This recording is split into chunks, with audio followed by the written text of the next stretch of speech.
Welcome to Decanted with Dave Grega. I'm your host, Dave Grega, and with me today, I'm really excited to introduce Joe Heredia. He's from Sacramento, California, and he's the founder and owner of Tortoise Boxing.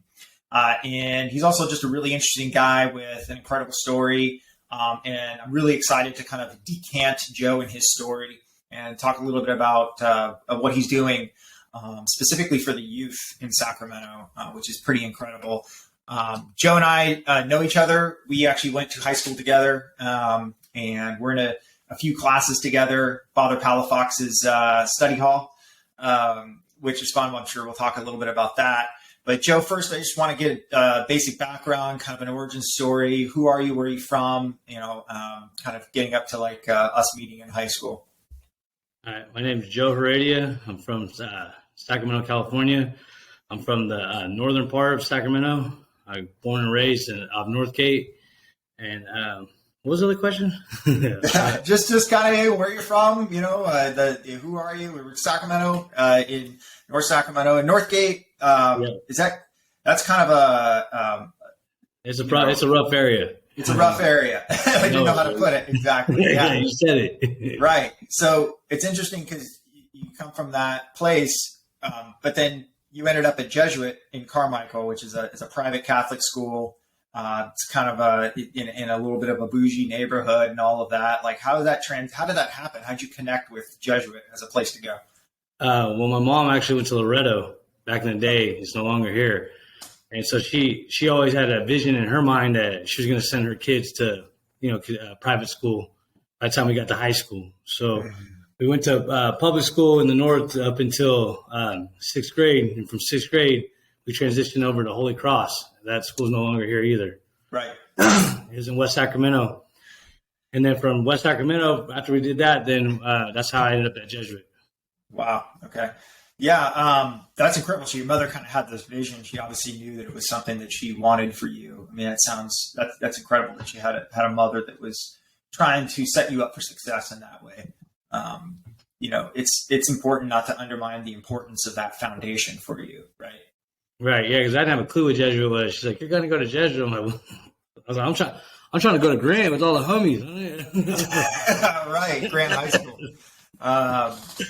Grant High School is interesting because it's a powerhouse. It's an athletic powerhouse. So many NFL players come out of there, and it's in kind of a rough area. I actually did at Jesuit, we do community service, and part of my community service was to do tutoring for some of the Grant High School guys over there. So I spent some time at a church, and we would do tutoring. Actually, I tutored Saquon Thompson, who later on played in the NFL for the Broncos, and just really good people. But yeah, definitely a troubled area.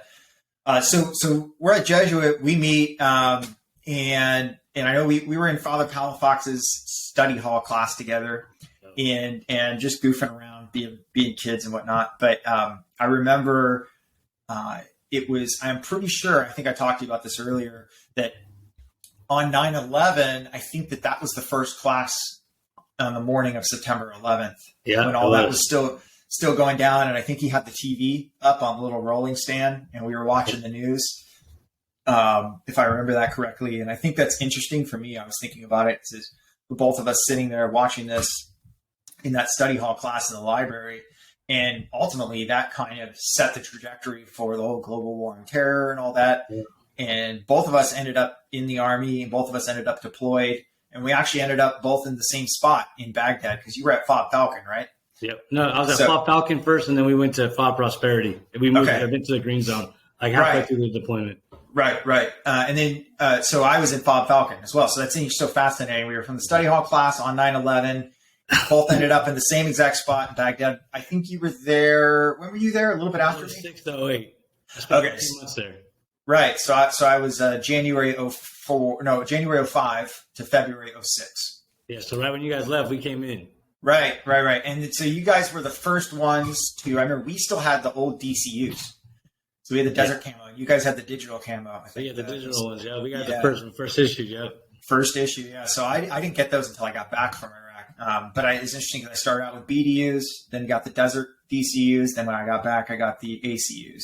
I'm not gonna lie, man. I kind of wanted those desert ACUs. honestly, like, they were awesome because it reminded me, we both grew up in the same time frame. So when we were kids, Desert Storm was happening, right? Right. And that just was like G.I. Joe, Desert Storm, the desert camo and stuff. Yeah. And I loved it, man. I loved it. So, and then we also, that was the DCUs. But the interesting is the BDUs, we had the boots that you could shine and everything. And then when we went to DCUs and ACUs, they changed it up for those sort of cloth boots, which I don't know. I kind of like that. I got that experience of shining the boots, man. Shining my boots, man. That was a huge thing. In fucking discipline. That's what it was. Yep. You get we had the little ammo can with all of our shining stuff in it, and you'd go out at the end of the day and sit on the bleachers, and it was like the greatest thing because the drill sergeants would leave you alone. Yeah. 40, 45 minutes, and you could sit there and bullshit and whatever. And it was like free time. It was amazing, and it was meditative. So what made you join the military? I mean, what was it? What was your path into the military? Well, man, after high school, I went to AR, and then, I kind of just kept failing. I actually got kicked out of the Los Rios School District for too many fails. So after that, I signed up for Sierra College. I was going to go there. I went there in Roseville. I went with my best friend, Sean Sullivan, and we went there for a semester. And midway through the semester, he ended up passing away. He crashed off Greenback. Oh, man. In the wall. So within that week, my best friend died. My ex-girlfriend left me, and then I caught my first case. Right. So after that, I was like, man, I didn't know what to do. Kind of, the school route wasn't going good. I felt like my life was crumbling. So I said, you know what, kind of go join the Army. So I met with a recruiter, and he helped me with my court process, and they were able to get my court. I got charged with vandalism and assault. So, so the judge agreed that if I signed up for the military, he would dismiss it all. Upon joining the military and completing like some community service hours. So that's what led me to getting in the military. Right. Okay. That's awesome. And makes a lot of sense too. Like, talk about rehabilitation, giving you a different perspective, giving you some structure. Where did you end up going to basic training? Well, when I went to basic training, I went to Fort Benning, Georgia. Okay. And then from there, you know how it goes. Yeah. So, yep. Other than that, man, that was it. And then, Fort Benning. Yeah. And then from there, man, like literally, I was at Fort Hood, Texas. That's where I got stationed. And then we ended up going to Hurricane Katrina. Oh, that's right. In 04. Yeah, we were right there. So we went down there for 2 weeks, man. That was one of the craziest sights of my life, man, just to see, Americans and stuff, like just, standing in line for food and everything too. Like, like it was just so crazy, man, just to see like the whole city underwater. And our mission was they declared martial law. So we were out there, making sure people, because we were looting and doing bad stuff in the Superdome. Right. So we were there just doing, presence patrol. And like, we were just, we were going through the houses and stuff because a lot of older people, they didn't want to leave their house. So they ended up dying. So, and so we were cleaning bodies out and everything, just in the beginning. But we were there for about 3 weeks. And then right when we got back to Fort Hood, mind you, I just got to my duty station. Right. You're fresh. Yeah. And I remember I was like, man, I was kind of upset before I went to Katrina because I was like, man, I want to go home on leave. Right. Yeah. But then you get there and it's just a whole different perspective because it's Americans. Like, and you see everybody just lost everything. Wow. So it was just so crazy. You know what I mean? Like, just to see everybody, just in that environment. You know what I mean? So we stayed there for 3 weeks, and then the 82nd took over. Okay. And so we were just there to do, just presence patrol and just, kind of keep things going. Yeah. 82nd took over, and then I finally got to my duty station. Okay. And that was in Fort Hood? Yeah, Fort Hood, Texas. Okay. Was that first Cav? What was that? Yep, you know it, baby. Okay, first Cav. Man, that is a unit with a lot of history. So much history. Yeah, it's one of the things I loved about the military is that you had to learn the history of your unit all the way down to like your company, and it was something that like you built pride in, that you felt like you were a part of something that was like really unique and elite. It's so much pride, man. It's so funny because I ended up going to Hawaii till I was 127. Okay.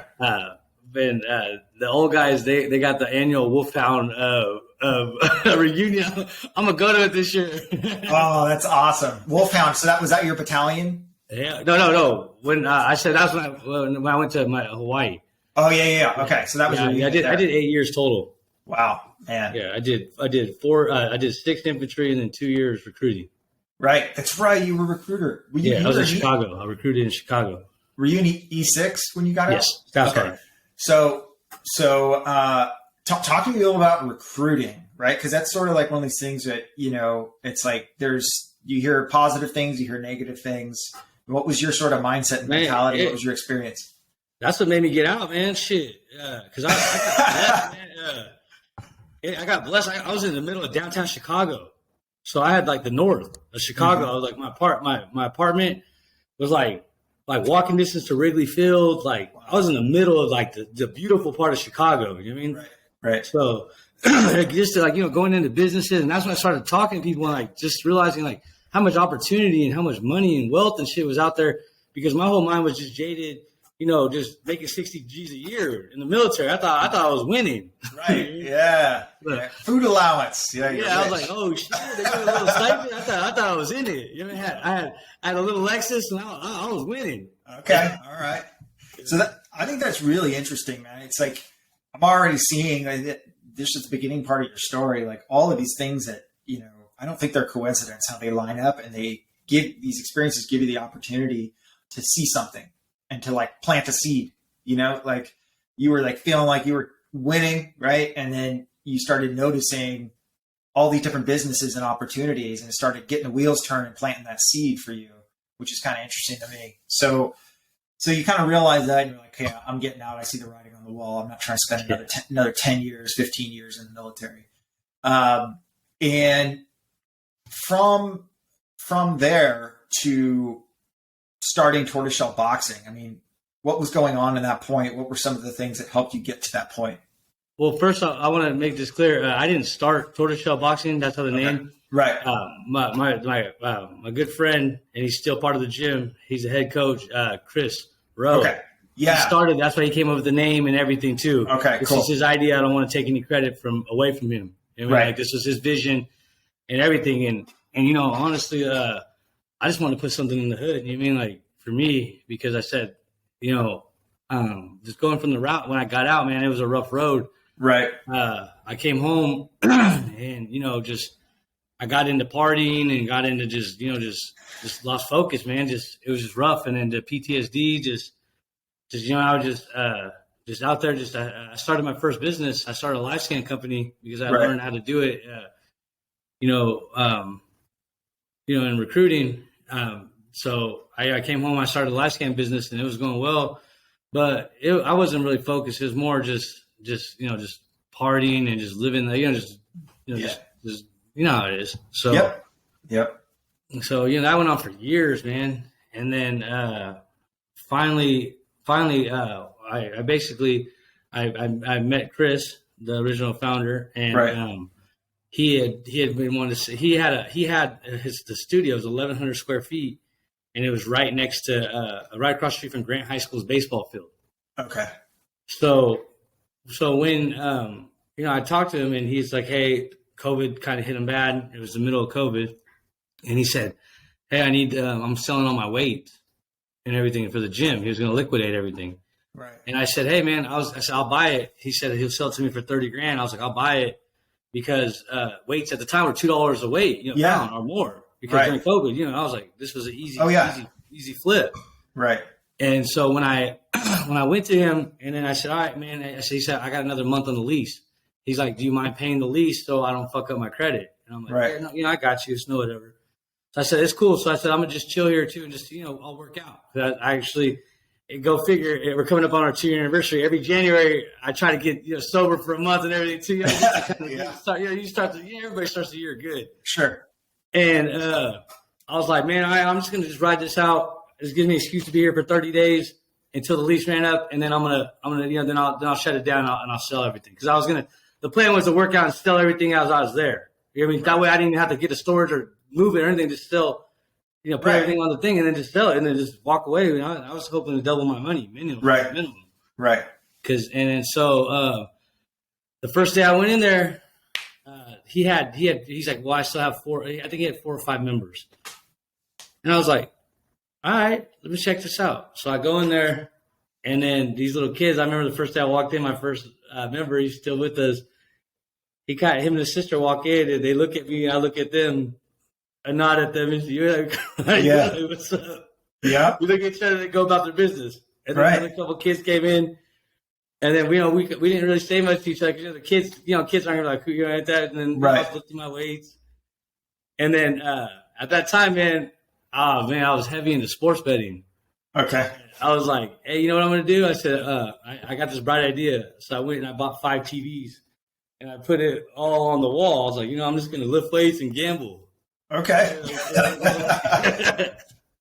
So I had this great idea, and the kids were there, and they kept coming in, and then they'd see me go crazy. Like, we got like when I won or when I lost, I'd be pissed. And it got to the point after like a week or so, they're like, "Who do you got today?" Right. Like, Yeah. They started getting. Oh, that's funny. In the day, and they got into it, and then they started telling their friends to come. So next thing I know, I look up, there's 8 kids in there. I'm like, what the hell? And like, they just kept coming because they kept telling. Because I went and bought a basketball hoop. Everything. I was there, so I was just hanging out with them all day. Oh, that's awesome. And the next thing you know, they started bringing their friends. I was like, bring your friends. I don't care. Like, just let's come hang out. And then they started coming. And then next thing you know, the kids at boxing. One of the kids said to me one day, he's like, man, I wish we could do USA boxing. And I was like, what's USA boxing? And I said to my partner, Chris, I was like, what's USA boxing? He's like, bro, you don't know? I'm like, no, like, I don't know anything about this boxing stuff. Right. I was just trying to liquidate your weights at the time. Right. Like, so I go online, right? I look it up, and he's like, and then I'm watching the videos and looking at all the stuff, and like, that's the route to get to the Olympics. Oh, wow. And then I'm like, wow. And then they're like, yeah, man. Like, I was like, well, how do we throw an event? They're like, well, man, it's pretty expensive. I'm like, what? How much is it? And they're like, it's $400 to register. I'm like, but bro, like in the heights and everything like that, like that's $400. Might as well be $1 million. Yeah. And so I was like, and I was like, no problem.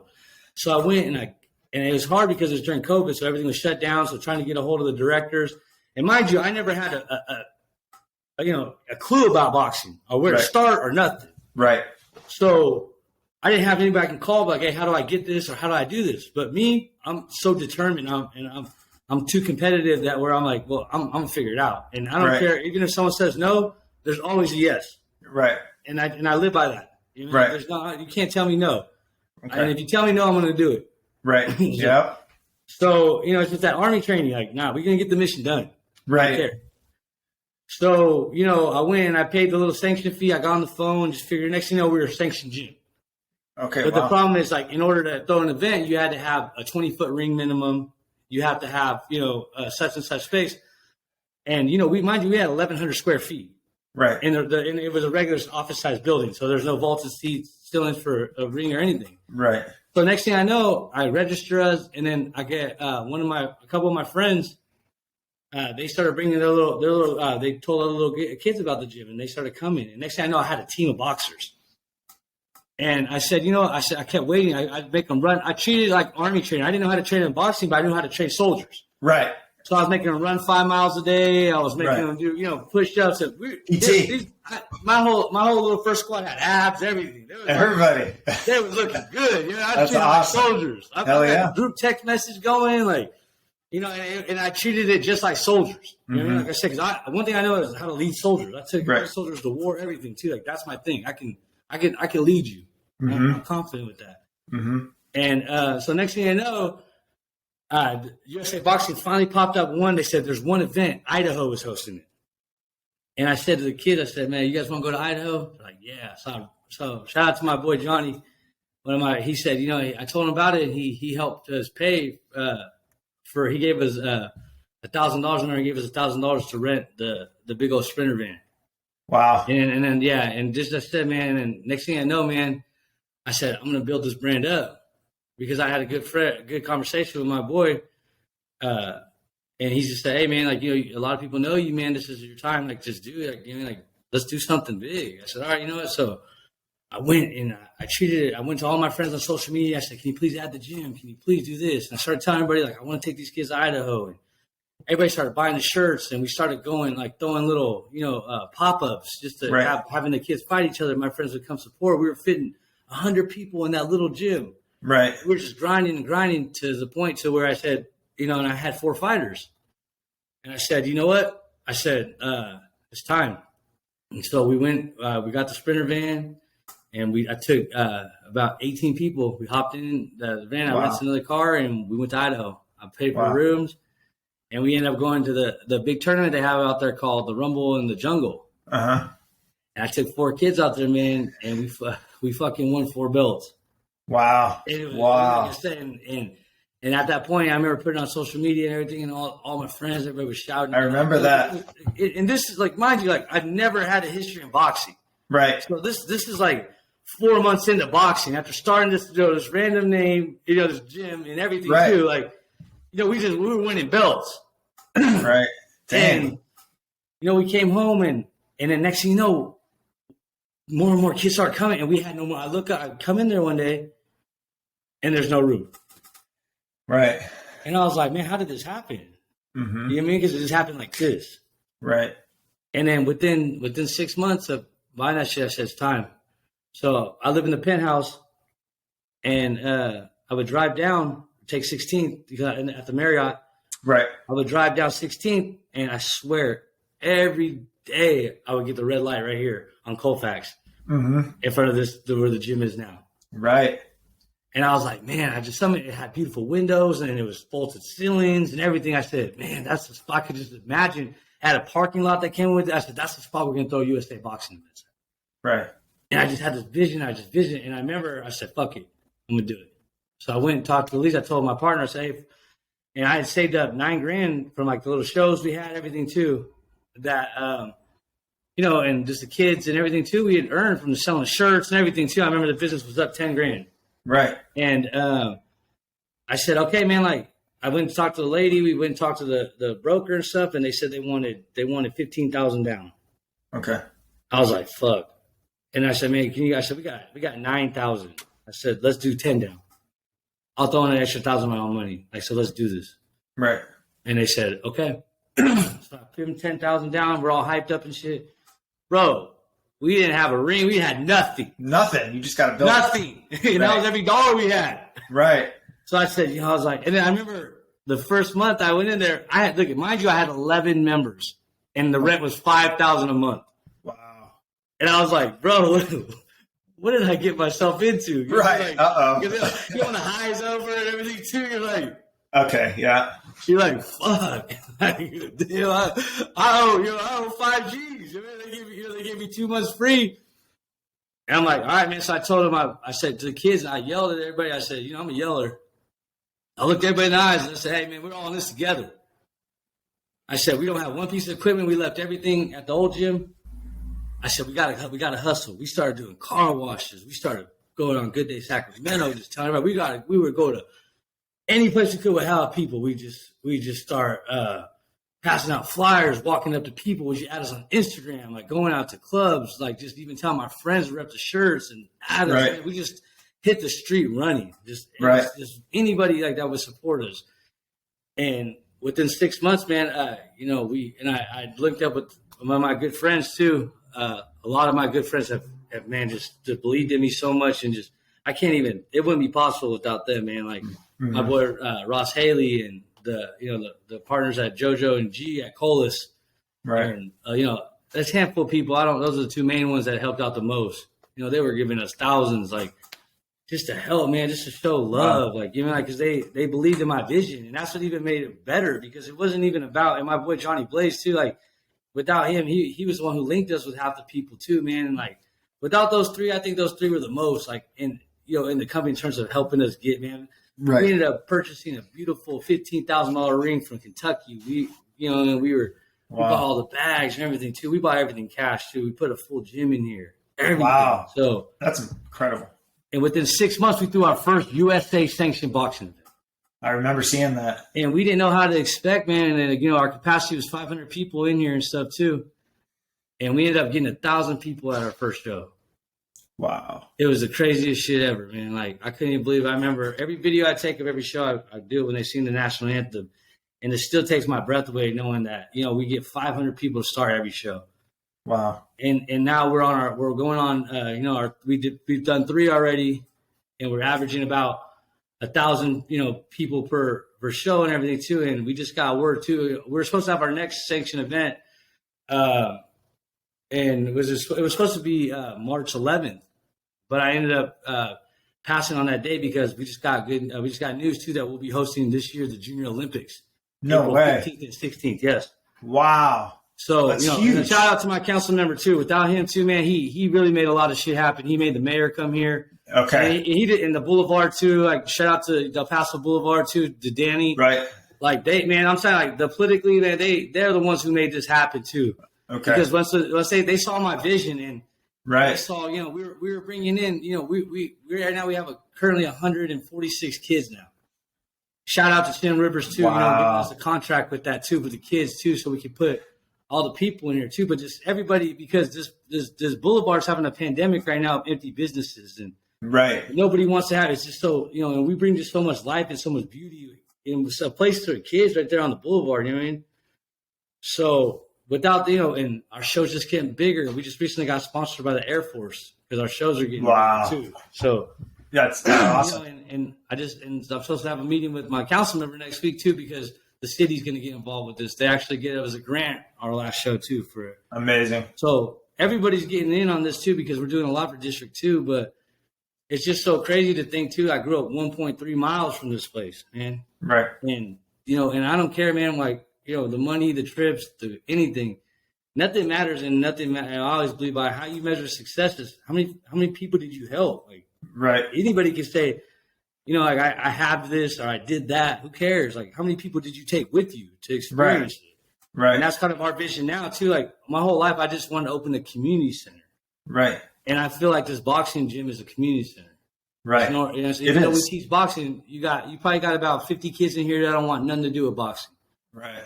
But they come here every day. They don't miss a day. This right. is their safe place. They just love it here. Oh man. And it's just that's what it is. It's the sense of community. And we do annual stuff like in December we took 50 kids to the Kings game. We put 30 of them on the court. February 23rd I rented out the whole skating ring at Foothill. I'm gonna take 150 kids to the skating ring. So oh man, that'll be fun. So we're just doing shit like that, man. Like even like just wow. bringing that just something to do, because the biggest thing is they feel a part of something and to be a part of an organization that's throwing these massive shows and that everybody in the neighborhood and the city starting to wear the shirt, the brand's getting out there and everything too. That gives them a sense of pride. You know what I mean? Because that's the reason why people join gangs and stuff too, because they want to be a part of something.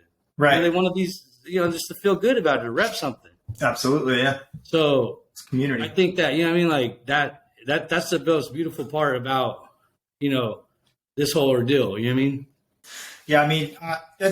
I mean, it's unbelievable how the timeline was just so tight and you've accomplished so much in that tight timeline. But for me, I'm listening to your story and it's like, there's a couple things I'm thinking about. One is just, they talk about the universe and they talk about, the secret and the power of the universe and all of that kind of stuff. And it's like, you have this focus and this energy and this intention that you put out there. And it feels like the universe is just bringing all of these things and people together because you're moving in a real positive direction and the universe is trying to support you. It's like, it's an incredible thing to see. Also, the other thing is like, not everybody has at their core that selfless component that you have, that intention to serve. Like you said, all you want to do is open a community center. And that's what you've done here and then some. But it's like, there's something within you that you have a big heart, right? I mean, it's pretty clear. You know what it comes from, brother. I'm not going to lie, man. Like, I just remember how it felt. Like I didn't have a father and, I didn't have, all the luxuries of, of the finer things in life and everything too, I was a single mom with 4 kids, you know what I mean? So, just the experience. And when I got to Jesuit, man, I met good people that's parents and everything that took care of me and that gave me opportunities and good stuff too. That stuff I got to experience. And that's what made me say, I want that. I can do it, and it gave me that mentality that we're, this hard work pays off. You know what I mean? Like to grind, and one of the biggest things that really, got to me and changed and made me like this was when my daughter passed after my second deployment. I got worse. She had a rare heart disease, and so I had to come home and bury her. So after that too, during her funeral and everything too, I made her a promise. I was like, I'm gonna make you proud. Like I'm gonna do something big for bigger. Wow. So it just said after that point, it just drove me. I got my bachelor's degree. Then I ended up getting my private pilot license, and now I'm going to go back to school in March and finish my commercials. And people ask me like, "Why are you doing that?" I said, "Just because I can, just to show you that I could do it. If I could do it, you could do it." And right. There's no nothing, man. It's just how bad do you want it and how hard are you willing to work?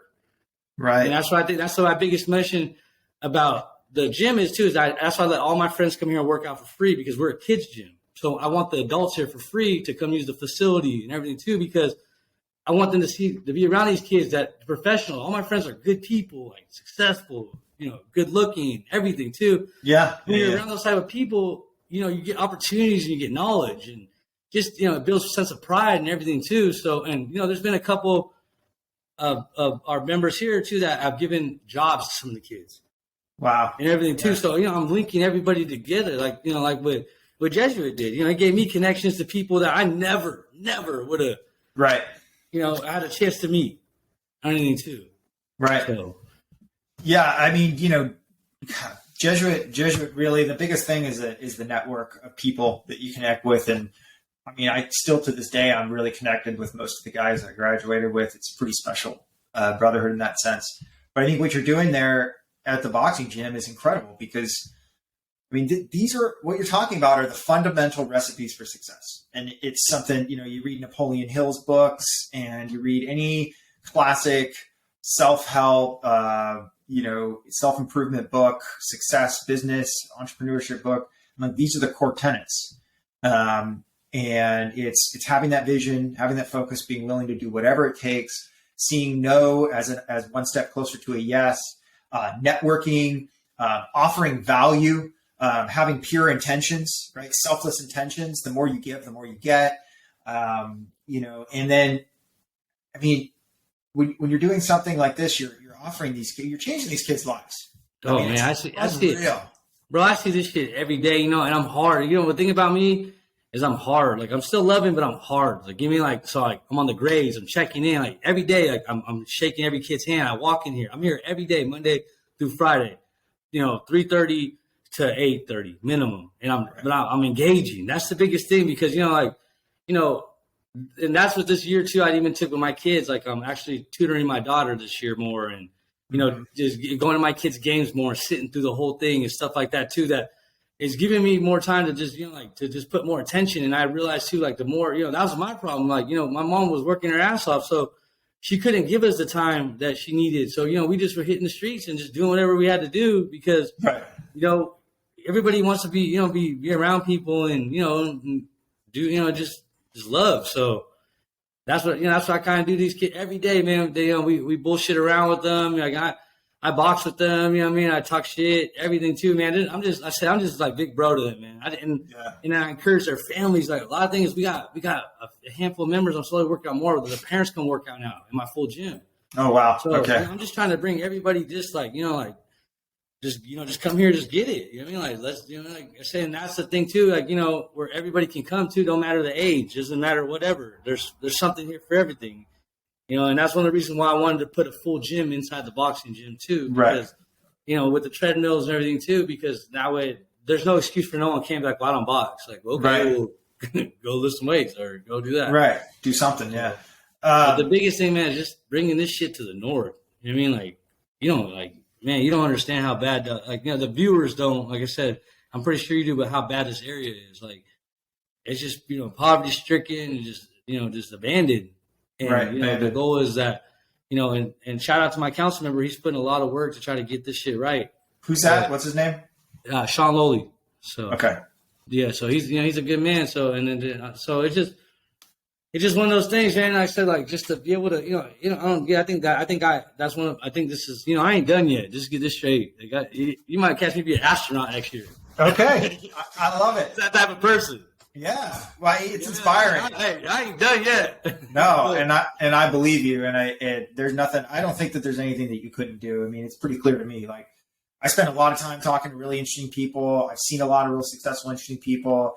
And like you check every single box. Like that this is a masterclass on how to grow yourself, how to benefit yourself by benefiting others. And it's just, you can see it. It's like you're just like on this like accelerator. It's pretty incredible. We got, you know what it is? It's just pure passion, man. Like with everything, like when I'm just passionate. You know what I mean? Like, cause I said, like the biggest thing is that, you know, we've been around the world. We fought the war. We flew airplanes. Like, you know, you name it. Like, I'm just saying, like, there ain't nothing that you can't say that I didn't do. So I don't want to hear anybody like with this, like, well, I grew up poor or I didn't have opportunity. No, yes, it don't matter. You know what I mean? Like, it's just the fact that you just got to just want it in your heart and then just go to work. That's how I tell everybody, go to work. You know what I mean? Like you said. And that's just the biggest thing that I just instill in every person's head that, because I'm so casual, right? So I'm not the guy in the suit, so it doesn't make it intimidating. So when they see me on what I've done and how successful I am, how highly educated I am too, then they can talk to me and they could even judge the fact, well, he could do it, I can do it. I love being that guy, and I don't even take offense to that. We're like, man, wait a minute, he's flying Cessnas? Oh, wow. Shit, you know, I can do it. It doesn't make sense. And that's what a lot of problem is too, is people, you know, 95% of people don't attempt to fail. They don't go fill out the application. They don't go, you know, do anything because they just are intimidated. They just don't think like, well, you know, I can't do it. Right. Like, yes, you can. Right. There's always a way. That's incredible. And it's like one common theme too I see with a lot of the people I've been talking with is like, it's really an attitude of how you approach failure, pain, shortcoming, disadvantage, like how you see that, how you approach it is everything, right? I mean, there are plenty of people who, if they grew up in the area you grew up in, if they had to suffer through the unbelievable pain of losing your daughter, of all of these things, seeing those, you know, dead bodies in Hurricane Katrina, going to the war, coming back, PTSD, like these are real reasons. I mean, people end their lives because of this kind of stuff. We've lost so many just in my unit alone, man. I mean, suicides and my, you know, this battalion wise too, just stopped at a place. You know, you understand it. It's crazy how many people have died. Yeah. Crazy. So here you are, and you've been through all of that, and you have turned it into not just good for yourself and your family, but for many, many, many families and a whole community. That's incredible. That's powerful. Yeah, and that's what I said. And that's just my biggest thing right now. And I think honestly, like, you know, by doing this, I haven't drank during the week in almost a year. Wow. You slip up here and there, yeah, we still whatever. But man, dude, like I remember every day it was to me just hitting the bottle, doing everything. You mean like, so now it's like, man, like I have a actually sense of purpose, man. Like I just like, man, like these kids. I think in my head, like, man, they're gonna be like, where's Joe? Because the days I'm not here, everyone's like, where you at? Where are you? You know what I mean? So like.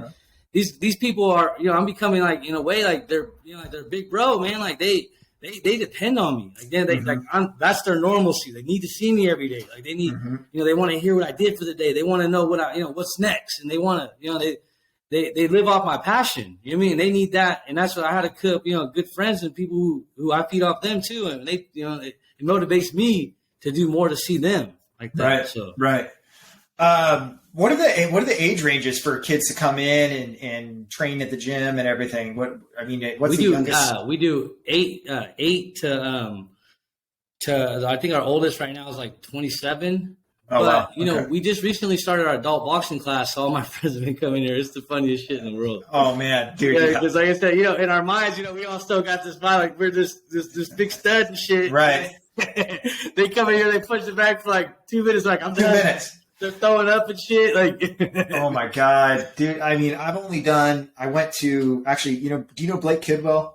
Yeah, I know. Okay, so Blake, yeah, he's got the little what's the boxing thing over there in Sacramento, and he's actually going to be on the podcast too. We're scheduling a date, but I went and just messed around, did his little class.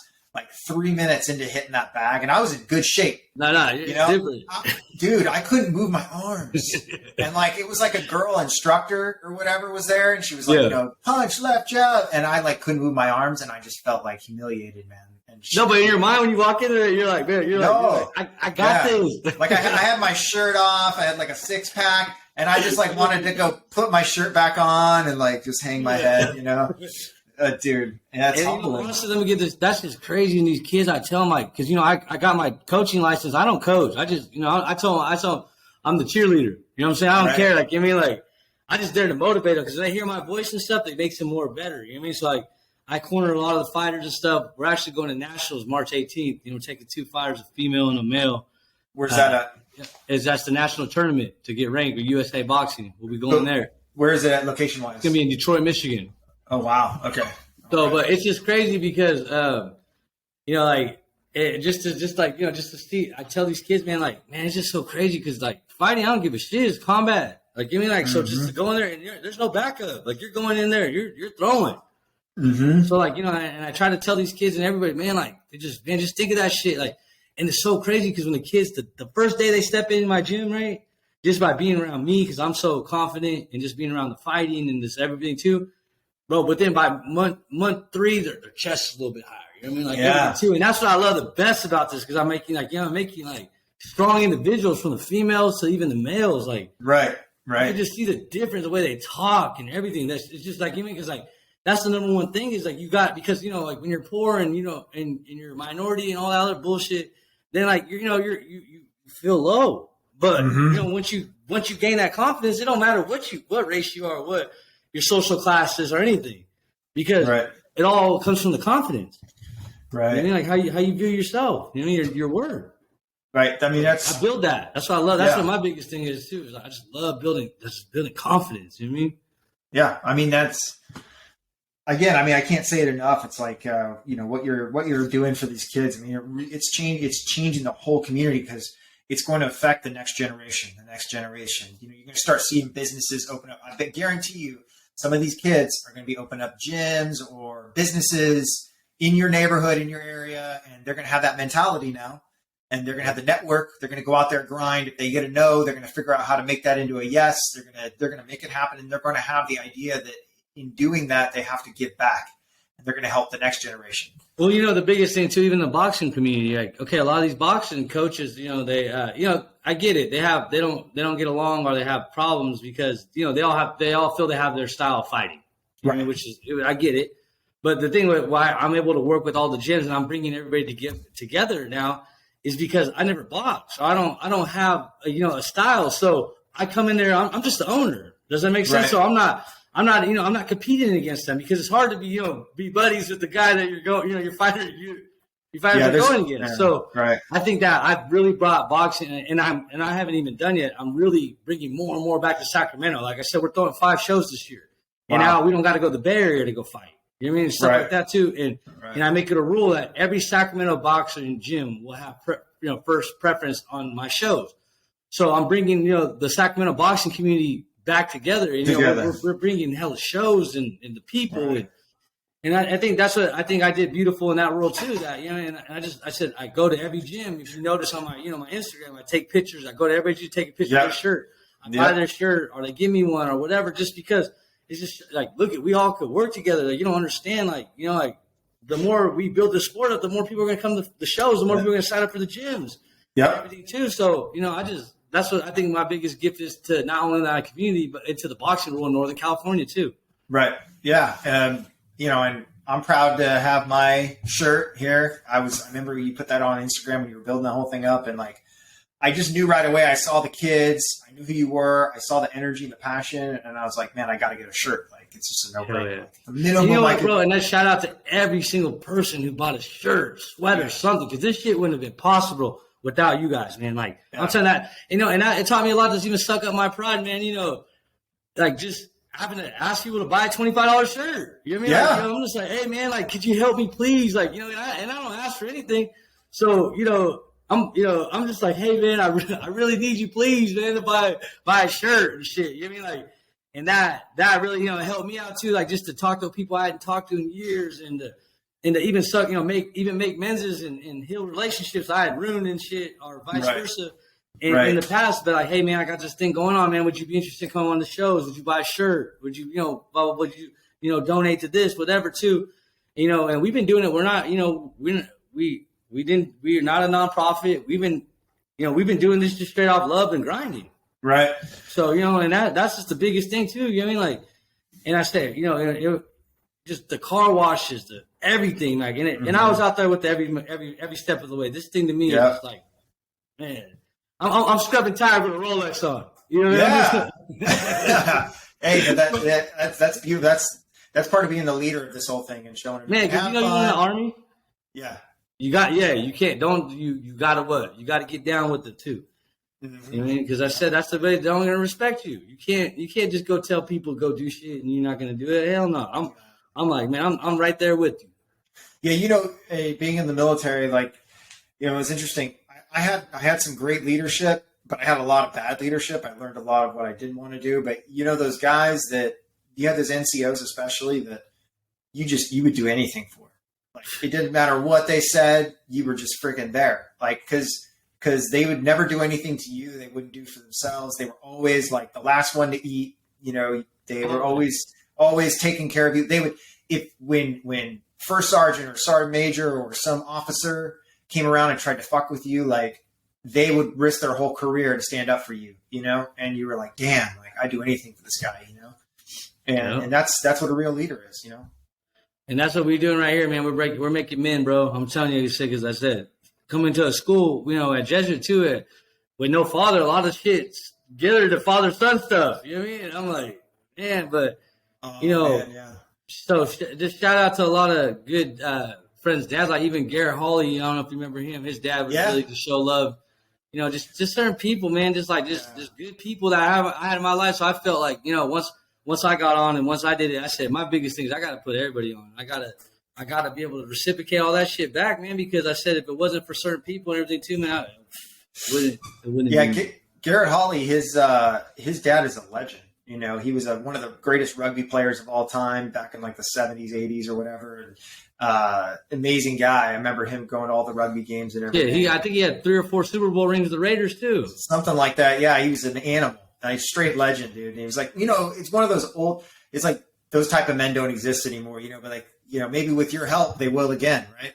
Yeah, and that's what I'm saying. I said, shout out to him, man. And I remember when he passed away, yeah, he had throat cancer. Garrett sent me a message too. He's like, Dad loved you, man. He's proud of you, shit. Like that man, like I said, but having strong males like that in my life, like, just made me an animal. You know what I mean? Like, because like I said, I was raised by women, like grandma, mom, and shit. So, right. We didn't have like, anything. The only thing that got us rougher too is the fight in the homeboys from the street. You know what I mean? Like, just neighborhood gang. You know what I mean? That's about it. You know what I mean? But other than that, it was like, but to become like a strong man and stuff, you learn from good role models like that and stuff. You know what I mean? And a lot of good guys in the military. Shout out to my NCO Sergeant Gudera, man. He was like, he's like a dad to me during the whole time I was deployed. Right. Watching my first deployment. I was 20 and a half when I took that trip for 15 months. Yeah. So, what I'm saying? It's just so crazy. So I just said, man, I said, just mainly the thing to us, I got to do something back, man. I said, I just felt like I said, man, like, I said, it's the right thing to do, man. I don't know. That's it, man. Yeah. I mean, I remember even, senior year in high school, and then the year after that, hanging out with you guys. Because I wouldn't say that we were, like, we had a lot of mutual friends. We would hang out here and there. We weren't like best friends or anything, but like, we knew each other. And there was definitely like two paths, because a lot of those guys that we were hanging out with and that you were hanging out with were like not the best dudes. And they were like kind of up to no good.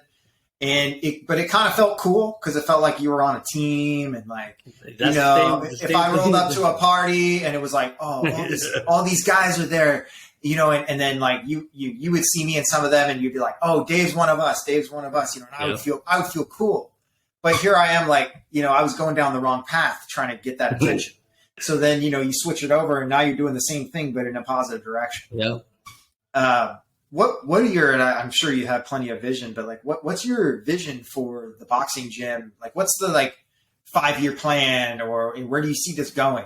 Shit, we're trying to, well, I said, first off is, me and my buddy, one of the partners in Colas, my boy Jojo, we're trying to purchase the building we're in right now. Okay. Right now too, we're just the price a little high right now. So we got to wait till that price comes down. Okay. So, hopefully the 5-year plan, man, just get the gym to be at least 10,000 square feet so we can put double rings in here. Okay. And then we should hopefully get that done within the next year or so. Get that going. And then the biggest thing is just keep throwing bigger and bigger shows because you don't understand. Like when I throw a show, I make it a whole a day. Like I shut down the street. I get the jump houses for the kids. I get the local vendors set up their things too. So I'm trying to create like a little mini festival with the boxing going on. It's mainly not just the amount of revenue each one of my shows puts on Little Joe's down the street, in the coffee shop, the breweries, everything too on the boulevard. So my biggest thing is just to get, hopefully one day, we throw a boxing show and we got 5,000 people coming to Del Paso Heights. That's the biggest thing too, is like, just so people experience a good day and like, where they're like, and that's the biggest thing is once the neighborhood gets a rap, they're like, well, I don't want to go there because it's bad. It's like, nah, man, like, well, I went there. There was a good boxing event. It was a good day, so I'm going to come back. So then that way they might say, hey, you know what? There's a lot of good opportunity here. Maybe I can start a business here. Something too. So that's the biggest one. But, and the last one too is I want to open up a second one of these in the South. So that way, because I said I want to have 2 boxing gyms in the 2 poorest neighborhoods in Sacramento because that's what they need, man. I'm trying to tell you, if we had another one of these in the South, man, I'm just trying to tell you don't get it. So we're up to 146 kids. My goal by the end of March is we should have 200 kids in here. Right. Okay. So, that'd be awesome. I can imagine that. I can easily see you with a couple, 2 or 3 locations, and I have no doubt that you're going to accomplish whatever it is that you want to accomplish. Just an incredible story, man. And like again, I think that this is just like a masterclass on how to succeed, and it is what it is. Like I said, I've seen a lot of successful people, and like there's always a common denominator, and it really is the mindset and the frame. And your life is, as I'm looking at it, it's like I can feel like the universe just planting these things in front of you, and then you're making the decision to go that way, and then you can see it just accelerating you. It's incredible, and what you're doing to mentor and bring about that whole idea of being a strong man who has a mission and a duty to charge through life, to pursue something bigger than them and to give back. That is what the world needs. Well, it goes with a Jesuit statement, man. Like, and that's why I really believe and live by that shit, man. Like, you have to be a man for others. Like, you got to speak for the oppressed, man. You have to speak for the people with no voice. You know what I mean? Like, you gotta. That's why every party I throw, every event, everywhere I go, I just try to bring 5-6 people with me. Like, I just love including people because I know how it feels to be just not welcome. So yeah, that's just my biggest thing. I mean, that's the interesting thing about Jesuit is like, Ignatius Loyola, right, founder of the Jesuit order. He was a soldier, and he was injured in combat. He had his leg was almost completely ripped off by a cannonball, and when he was recovering in like an abbey or like I think it was like an abbey, like where there's monks. That's when he started reading the Bible and discovered God. And then he went out with his whole mission to educate and to enlighten people and to spread the word. So for me, I think about that like, oh, okay, like this guy was a warrior, and then he had some time. He was injured and wounded, had some time to sit and reflect, and then he made a decision to want to go out into the community and spread the good word and educate people and enlighten them and open up their minds so that they could succeed. And like, I always liked that. I always resonated with that. And, I just that's think crazy. I never knew that. That's good to hear. Yeah. All right. Wow. That's incredible. All right. So, we've got tortoiseshell boxing. Now, what's up with the tortoiseshell? Like, I know tortoiseshell is a defensive mechanism. Where'd the name come from? That's where it came from. I said the original owner. That's what I said. Shout out to Chris Bro. He came up with the name. I just kept it, man. I didn't, because, at the end of the day, bro, like, this was his dream. And, I just wanted to bring something in my neighborhood. Like, sure. And like I said, I didn't want to change the name. And it's funny because people come there like, what? Like, they ask all the time, what the name's a little, I always mess with them. So the name's a little goofy, but, it got, that was his dream. And that was his thing. And who am I to take it? So I said, you know what? I'll make anything cool. We're going to go rock with it. Yeah. I mean, hey, when I was a kid, Teenage Mutant Ninja Turtles were awesome. So I'm all about the tortoise shell. The turtle gym. That's all the other gyms around the day, they go, hey, what's up with the turtle gym? Yeah, I'm all about it.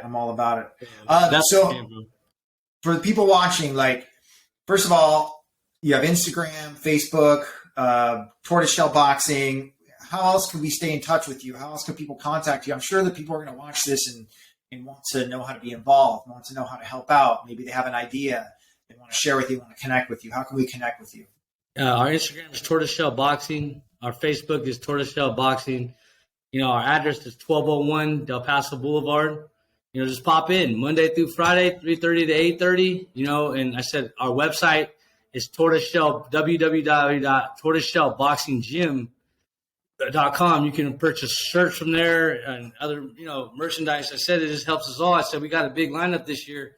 Right. We got a lot of kids that are going to be traveling this year. So, all the extra benefits and stuff. Like I said, we're throwing in, they can come pop up to our event coming up February 11th. That's our little 2-year anniversary party. We got a lot of my buddies jumping on there for fun. Right. But all the proceeds will go to send all the kids to the Nationals on March 18th. Right. So just anything you can do, man, just basically just show support. Just pop in, just come work out. We offer a free workout for the first time you come here. So just come in, just come get some workout, check the kids out. Just come check it out, man. Like I said, we always got something going on, but the best thing is it falls on Instagram because we stay pretty active on that. And we post all our stuff and everything coming up. Right. All right. Well, I definitely need to come out there too and just say hey and take some pictures and say, get a workout in or something like that. And maybe even bring, I have 2 stepdaughters that are 10 and my son's 11. Oh, yeah. Bring them in for a class. You have to at least once. Yeah. Yeah. Get them in there. That would be good because they need it, man. Right. But they're great kids, but man, they could sure use that. That would be awesome. Man, I can't say this enough. Joe, it's an honor to know you. You are doing great things. I have a lot of respect for you. As a man, as a father, I feel proud to be your brother, your fellow man for others. And I'm really happy to have you on, dude. And I just really value and appreciate what you're doing for the community. It's incredible. All right, man. I appreciate it, bro. Appreciate you too, bro. So we stay friends forever. All right, man. All right. So we'll have you on again and maybe we'll do like a live show or something at one of the boxing events. That'd be way cool. Oh, yeah. That'd be cool shit. Yeah. Yeah. All right. We'll make it work. All right. Thanks a lot for your time, brother. All right, bro. All right. Have a good one. Yeah.